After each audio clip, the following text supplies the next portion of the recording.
माँ आदिशक्ति गायत्री माता और परम पूज्य गुरुदेव के श्री चरणों में दंडवत प्रणाम करते हुए गुरु सत्ता की दिव्य उपस्थिति में प्रिय सज्जनों, आज के ऑडियो पॉडकास्ट सीरीज की शुरुआत करते हैं।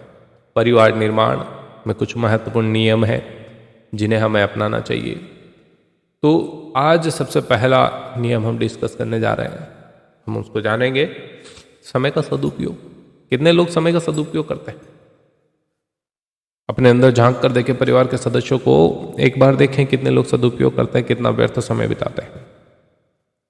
समय का विभाजन, निर्धारण और उसकी मुस्तैदी के साथ पालना करना, यह एक ऐसा सद्गुण है जो महत्वपूर्ण उत्तरदायित्वों के निर्वाह में असाधारण रूप से सहायक सिद्ध होता है। घर के हर सदस्य को हर दिशा में उपेक्षा न बरतने के लिए कहा, समझाया जाना चाहिए। हर किसी की दिनचर्या निर्धारित होनी चाहिए। जब तक कि और असाधारण अड़चन ना आ जाए तब तक उसका पूरी मुस्तैदी के साथ पालन करने की आदत डालनी चाहिए। रात को जल्दी सोने और प्रातःकाल जल्दी उठने की आदत इतनी अच्छी है कि उसकी जितनी प्रशंसा की जाए उतनी ही कम है। अक्सर लोग रात को 10 बजे 12 बजे तक गपशप करते हैं और सवेरे धूप चढ़े तक सोते रहते हैं। ऐसे लोग उस बहुमूल्य अवसर को गंवा देते हैं जो प्रातः जल्दी उठकर काम करने पर दूनी चौगुनी सफलता के रूप में मिलता है। घर के प्रमुख सदस्य यदि अपने नियम इस प्रकार के बना ले तो ऐसा वातावरण बनने लगे जिसके प्रभाव से सारे सदस्य उसी क्रम में सहज ही डल जाए। आलस्य में इधर उधर समय गंवाना पाप ही कहा जाएगा। उन्नति के लिए, पारिवारिक जीवन में प्राण और प्रसन्नता जागृत रखने के लिए धन की आवश्यकता होती है। वह समय के सदुपयोग से ही संभव है। समय ही धन है, उसे व्यर्थ में कभी भी नहीं हमें गंवाना चाहिए। ठीक है, शिक्षा कितनी महत्वपूर्ण है हम सभी लोग जानते हैं। पारिवारिक जीवन को सुविकसित करने के लिए जिस मानसिक विकास की आवश्यकता होती है ना, वह मानसिक विकास शिक्षा के कारण प्राप्त होता है। शिक्षा प्राप्त करके उसका लोग सदुपयोग न कर पाते हैं, यह दूसरी बात है। पर जब भी कभी ज्ञान का प्रकाश मनुष्य के अंतरात्मा में प्रवेश करता पाया गया, देखा गया कि शिक्षा उसमें प्रमुख माध्यम होती है। आज के विज्ञान के युग में तो विचार का महत्व और अधिक बढ़ गया, वह भी शिक्षा के द्वारा ही संभव है। परिवार के बच्चों की शिक्षा को हम अनिवार्य समझें। एक भी बालक निरक्षर ना रहे, यह भी ध्यान रहे कि अभी जो अशिक्षित प्रौढ़ है उनके विकास का क्रम भी अधूरा ना रहे। इसके लिए परिवार के प्रत्येक परिजन को शिक्षित करने की जरूरत है। हमारे देश में गृहस्थ की दुर्दशा के कारण में सबसे महत्वपूर्ण है अशिक्षा, वह भी विशेष रूप से स्त्रियों की। इसलिए हर शिक्षित परिजन का यह कर्तव्य है कि वह कम से कम अपने परिवार, अपने धर्मपत्नी को तो साक्षर बनाने का कार्यक्रम निश्चित रूप से बनाए। दूसरा, हमारे जीवन में, हमारे परिवार में प्रत्येक सदस्य के जीवन में स्वाध्याय होना चाहिए। स्वाध्याय क्यों जरूरी है? मनोविकास के लिए जो महत्व शिक्षा का है, आत्मविकास के लिए वही महत्व स्वाध्याय का बताया गया। ये दोनों प्रक्रियाएं साथ साथ चलती है और अगर ऐसा होता रहे तो ग्रस्त जीवन में ऋषियों के जीवन जैसी विशेषताएं इस युग में भी उपलब्ध की जा सकती है। हमारे परिवार समाज का अंग होते हैं। दूसरे वर्ग के लोगों के साथ मिलना जुलना, बोलना बैठना प्राय बना ही रहता है। ऐसी स्थिति में दूसरों का अच्छा या बुरा प्रभाव अपने लोगों पर ना पड़े, ये नितांत संभव नहीं। बुराइयों के अंधकार से बचने के लिए स्वाध्याय का प्रकाश जीवन में बहुत जरूरी है। ऐसा कोई घर ना हो जहां एक छोटा सा ज्ञान मंदिर ना रहे।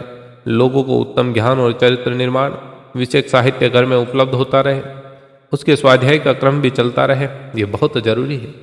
विशेषकर आज की परिस्थितियों में जबकि बाहरी आडंबर पूर्ण वातावरण से अपने परिजनों के प्रभावित हो जाने का खतरा बढ़ा हुआ है। ठीक है, अगला हमें ध्यान रखना चाहिए सेवा और सहानुभूति का नियम। परिवारों की शक्ति और समुन्नति के लिए परिजनों को सहयोगी और सेवाभावी होना आवश्यक है। विपत्ति के समय एक दूसरे की सहायता को अधिक और व्यक्तिगत सेवा के अधिकार को कम महत्व देना, दुख में सहानुभूति, रोग आदि कष्टों में, शादी आदि उत्सवों में हाथ बटाना, कारुणिक अवसरों पर शांति और धैर्य देना, ये सब मानवीय सेवाएं हैं। इनसे आत्मीय संबंधों में स्नेह और प्रगाढ़ता बढ़ती है। इसमें किसी प्रकार की लज्जा या संकोच नहीं अनुभव करना चाहिए। अपनी धर्मपत्नी के प्रति इसलिए उपेक्षा का भाव न रखिए कि लोग आपका उपवास करेंगे। कर्तव्य का पालन न करना एक तरह का पाप है। सेवा का अभ्यास करते हुए, सहानुभूति के नियम का पालन करते हुए परिजनों को भी साथ साथ उसकी प्रेरणा देनी चाहिए। मिलजुल कर काम करने से बड़े बड़े काम आसानी से पूरे हो जाते हैं। एक दूसरे के प्रति सेवा और सहानुभूति रखने से कठिन परिस्थितियां भी संतोषपूर्वक कट जाती है। आशाओं और आवश्यकताओं के समय परिजनों के काम आने के नैतिक कर्तव्य और उसके ढंग का ज्ञान हर सद्ग्रस्त को होना चाहिए। अगला नियम है सज्जनों, प्रगतिशीलता। ये ऐसे नियम है जिन्हें हमें अपनाना बहुत जरूरी है। प्रगतिशीलता दृष्टिकोण से संबंधित है। उत्कर्ष की आकुलता ही प्रगतिशीलता है। घिसी पिटी रूढ़ियां, विकृतियां, प्रचलित डरों से लिपटे लुढ़कते रहना संकीर्णता है। यदि हम प्रगतिशील दृष्टिकोण के अभाव में साधन सुविधाएं पतन की ओर ले जाती है, अभावहीनता को जन्म देती है, जबकि प्रगतिशीलता पुरुषार्थ, उत्साह और उत्कर्ष की आकांक्षा को जन्म देती है। दोनों उल्टे हैं। इसलिए हर सदस्य के दृष्टिकोण को प्रगतिशील बनाने की सजगता बरती जानी चाहिए। तृप्त महत्वाकांक्षाएं खींच और निराशा ही पैदा करती है। प्रगतिशीलता का अर्थ है हवाई उड़ाने उड़ने से मन को रोकना, कल्पना शक्ति को योग्यता संवर्धन की दिशा में मोड़ना। सफलताओं की लालसा तभी सार्थक है जब उसकी उपयुक्त परिस्थितियां उत्पन्न करने के लिए प्रबल प्रयास किए जाए, उस दिशा में योग्यता भी विकसित की जाए। प्रगतिशील दृष्टिकोण का प्रमाण है निर्धारित लक्ष्य के लिए वांछित योग्यता की प्राप्ति के सजग प्रयासों में हम प्रवृत्त रहें। ऊंचे उठने और आगे बढ़ने के लिए कहा किस प्रकार क्या किया जा सकता है, ऐसा पैना दृष्टिकोण हमारा होना चाहिए। गहरी सूझबूझ होनी चाहिए, तभी तो आगे बढ़ पाएंगे। अन्यथा जैसा जीवन जी रहे वैसा ही जीते रह जाएंगे।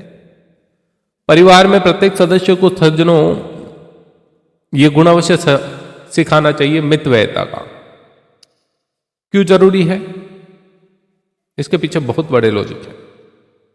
परिवार के हर व्यक्ति को मितव्ययी होना चाहिए। खर्च उतना ही करना चाहिए जो अनिवार्य रूप से आवश्यक है। जो खर्च किया जाए बजट बनाकर खर्च करना चाहिए। एक एक पाई का हिसाब सदस्य लिखे, ये देखे कि जो पैसा उसने खर्च किया जीवन उत्कर्ष के लिए सदुपयोग हुआ कि नहीं। व्यसन, अहंकार, प्रदर्शन, शेखीखोरी, ऐसी बातों में खर्च करने का प्रतिबंध होना चाहिए जिनसे भौतिक व आत्मिक प्रगति में कोई योगदान नहीं मिलता। मितव्ययी व्यक्ति ही सदाचारी, ईमानदार और खरा हो सकता है। जिसे फिजूल खर्ची की आदत है उसे आज नहीं तो कल अनैतिकता का पल्ला पकड़ना होगा। इसलिए फिजूल खर्ची की बुरी आदत से परिवार के हर सदस्य को बचाया जाना चाहिए। उपयुक्त गुण तो सामान्य है, अधिकांश व्यक्ति इन्हें जानते भी हैं, लेकिन इन सारे गुणों का लाभ मात्र जानने से ही नहीं, उनको जीवन में जब आप अपनाएंगे तभी मिलेगा। सही बात है कि नहीं? अब जरा ये देखो कि कितने व्यक्ति इन नियमों को अपनाते हैं और कितने व्यक्तियों ने इन नियमों का लाभ पाया है। जब जांच कर देखते हैं तो लगभग हम पाते हैं कि 90% लोग इन नियमों को जानते तो है लेकिन अपनाते नहीं है, क्योंकि अपनाना थोड़ा मुश्किल लगता है। फिजूल खर्ची की बुरी आदत से स्वयं बचना चाहिए, दूसरों को बचाना चाहिए। धन कमाना सरल है, उसका सही उपयोग करना सबसे कठिन है। और सही उपयोग तभी हो पाता है जब आप विवेकशील और दूरदर्शी हो। लोग अपने समय, चिंतन, धन का उपयुक्त कार्यों में, जो उपयोगी कार्य है वहां पर यूज नहीं कर पाते हैं, अपव्यय करते हैं। दोष दुर्गुण बढ़ते जाते हैं, अभाव के कारण उन साधनों से वंचित रहना पड़ता है जो प्रगतिशील जीवन यापन के लिए नितांत आवश्यक है। कृपण बनना तो बुरा है, आवश्यक कामों में खर्च करना ही चाहिए, पर अपव्यय एक पाई का भी सहन नहीं किया जाए। एक क्षण भी आलस्य प्रमाद में बर्बाद न किया जाए। हर घड़ी उपयोगी कामों में लगे रहा जाए। एक पैसा भी अनुपयुक्त कामों में खर्च हमें अपने जीवन में नहीं करना चाहिए। समय और धन की बर्बादी से लोगों का पतन होता है, ऐसा बताया गया। यदि आप समय और धन दोनों की बर्बादी करते हैं तो आप कभी भी आगे नहीं बढ़ सकते। ऐसा करने पर हमेशा आपके सद्गुणों का नाश होगा, दुर्गुणों का जन्म होगा। यह विशेष तौर पर आप ध्यान रखें। यदि हम इन नियमों का पालन करेंगे तो हमारा जीवन उत्कृष्टता की ओर बढ़े। सज्जनों, हमें हमारे जीवन में सुव्यवस्था रखना बहुत जरूरी है, स्वावलंबी होना बहुत जरूरी है, उदार सहकारिता अपनाना बहुत जरूरी है। क्यों जरूरी है तो इसको भी समझ लीजिए। सुव्यवस्था, यदि आपके परिवार में सुव्यवस्था नहीं है, आपके जीवन में सुव्यवस्था नहीं है, तो बड़ी दिक्कतें आने वाली। आप ये जान लीजिए कि आपकी प्रगति का घोंसला जो है छोटी छोटी आदतों के तिनकों से बुना है। व्यवस्था, बुद्धि का पारिवारिक अभ्यास, घर की परंपराओं में सम्मिलित करके नहीं रखा गया तो ये असावधानी आगे चलकर महत्वपूर्ण उत्तरदायित्व निभाते समय ही आड़े आई। उपेक्षा वृत्ति के कारण रहने वाली छोटी छोटी असावधानियां इकट्ठी होकर व्यक्ति को फुहड़, निकम्मा और गंदा और असफल बना देगी। अस्तु, नौकरों के रहते हुए भी, स्त्रियों के सब कुछ कर लेने में समर्थ होते हुए भी घर की व्यवस्था, स्वच्छता परियोजन में घर के प्रत्येक सदस्य को योगदान देना बहुत जरूरी है। गृहस्थ जीवन की सुव्यवस्था के लिए धन कितना आवश्यक है, ये बात सब जानते हैं। परिजनों की योग्यता बढ़ाने के लिए उन्हें खुशहाल रखने, अच्छा खिलाने, अच्छा पहनाने का एकमात्र साधन है। धन के अभाव में गृहस्थी की अनेक आवश्यकताएं अधूरी रह जाती। अविकसित परिवार में किसी तरह की चेतना नहीं होती, किसी तरह का आनंद नहीं होता। पर सीमित व्यवसाय, सीमित श्रम में धन भी कम ही उपलब्ध हो सकता है। समर्थ संपत्तिवान बनने के लिए समय का सदुपयोग आवश्यक है। सब सदस्यों को श्रमशील होना चाहिए, साथ ही समय के एक एक क्षण का लाभ अपनी आर्थिक योग्यता बढ़ाने में लगाना चाहिए। छोटे छोटे कुटीर उद्योग, बागवानी, शाक उत्पादन आदि से आप ये सारी चीजें कर सकते हैं। प्रारंभ में ये बातें आपको छोटी लगेगी, लेकिन बाद में इन बातों के रिजल्ट आपको बहुत बड़े महसूस होंगे।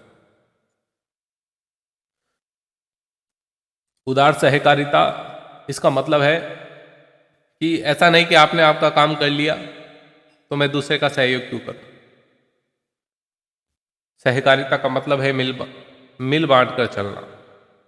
आपने आपका काम किया, दूसरे को काम करने में कोई दिक्कत हो रही है तो उसकी परेशानी को हटाना, उसको समझाना कि ये काम ऐसे नहीं, ऐसा होगा, तू नहीं कर पा रहा है, मैं कर देता हूं, लेकिन बाद में तुझे ही करना है, एक बार समझ ले। तो एक दूसरे के काम में हाथ बटाना ही सहकारिता, और ये प्रवृत्ति तो परिवार के प्रत्येक सदस्य में होनी ही चाहिए। आमतौर पर बच्चों में ये गुणों को डालना बड़ा मुश्किल लगता है, तो हमारे बच्चों में इन गुणों को आप नियमित डालें। नियमित कैसे डालेंगे, उसके लिए आप माता पिता को इन गुणों को अपनाना पड़ेगा, तभी बच्चे इन गुणों को अपनाएंगे। कहा जाता है कि हम जैसा देखते हैं वैसा सीखते हैं, जैसा खाते हैं वैसा उपजाते हैं। मतलब हम जैसा अन्न खाएंगे वैसा हमारा मन होगा, हम जैसे दृश्य देखेंगे वैसे हमारे विचार होंगे। तो परिवार निर्माण में सबसे महत्वपूर्ण भूमिका बुजुर्गों की होती है, जो नई आने वाली जनरेशन को शिक्षा देती है। वो शिक्षा देने की जरूरत नहीं होती, कोई सेशन कंडक्ट करने की जरूरत नहीं होती, वो बच्चे अपने आप देखते देखते सीख जाते हैं। मित्रों, उम्मीद करूंगा प्रसंग आपको अच्छा लगा होगा। प्रसंग यदि अच्छा लगा तो लाइक शेयर करिएगा। अंत में अपनी वाणी को विराम देते हुए आप सभी से विनम्र निवेदन करता हूं कि गुरुदेव का स्मरण करिए और नीचे कमेंट बॉक्स में जय श्री राम अवश्य लिखें।